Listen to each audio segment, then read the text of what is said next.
তুই তো জানিসই পায়েল, ওই কোম্পানিতে স্যালারি অনেক কম ছিল, তাই জন্য আমি জবটা ছেড়ে দিয়েছি। আচ্ছা, তো এখন কোথায় আছিস? এই তো ইন্টারভিউ দিতে এসেছি।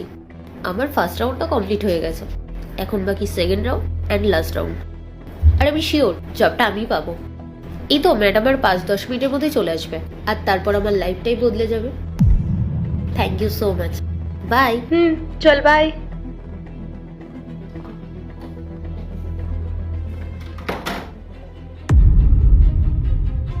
আরে তুমি, আই মিন আপনি?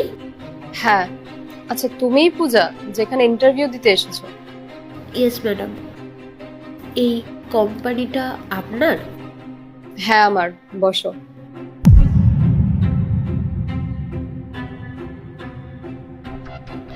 তো মিস পূজা, তুমি আমাকে একটা কথা বলো, তুমি এখানে ইন্টারভিউ দিতে কেন এসেছো?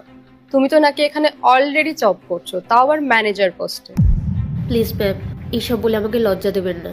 অ্যাকচুয়ালি কি বলুন তো, এই ফলওয়ালা সবজিওয়ালাগুলো না এরকমই হয়, না জেনে বুঝে বেশি দাম বলে, জানে কোনো উপায় নেই আমাদের কিনতেই হবে।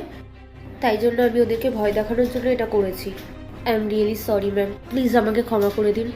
আচ্ছা, কি বললে তুমি? ওই সবজিওয়ালা তোমাকে বেশি দাম বলে লুটতে চায়? তোমার কোথাও ভুল হচ্ছে, ও তোমাকে লুটতে চায় না, তুমি ওকে লুটতে চাও। তোমার তো লজ্জা লাগা উচিত। ওই লোকটা সারাদিন রোদের মধ্যে খাটাখাটনি করে দুবেলা তার পেট চালানোর জন্য, আর তুমি সেখানেও তাকে কম টাকা দাও। তোমার তো লজ্জা লাগা দরকার। মানবিকতা বলেও তো কিছু জিনিস হয়, আর সেটাও তোমার মধ্যে নেই। এক্সট্রিমলি সরি ম্যাম, প্লিজ আমাকে ক্ষমা করে দিন। আমি আজকের পর থেকে কারোর সাথে এরকম ব্যবহার আর কোনো দিনও করবো না, প্রমিস। আমাকে সরি বলে কোনো লাভ নেই, কারণ আমি তোমাকে কোনো দিনও ক্ষমা করব না। যদি সরি বলারই হয় তাহলে তুমি তাকে গিয়ে বলো যার সাথে তুমি খারাপ ব্যবহার করেছিলে, তাকে তুমি কম টাকা দিয়েছিলে। ছাড়ো ওসব, ইউ মে লিভ নাও। যেতে পারি মানে? ম্যাডাম, আজকে তো আমার ইন্টারভিউ আছে, আপনি আমার ইন্টারভিউ নেবেন না?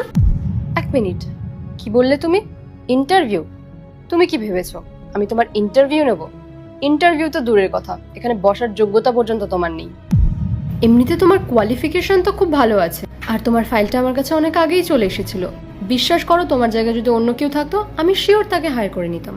কিন্তু তোমার সিলেকশন আমি করতে পারবো না। যে মানুষের মধ্যে মানসিকতাই নেই তাকে আমার কোম্পানিতে আমি জব দিতে পারবো না। সো তুমি এখন আসতে পারো। ম্যাম, প্লিজ, তুমি এখন আসতে পারো।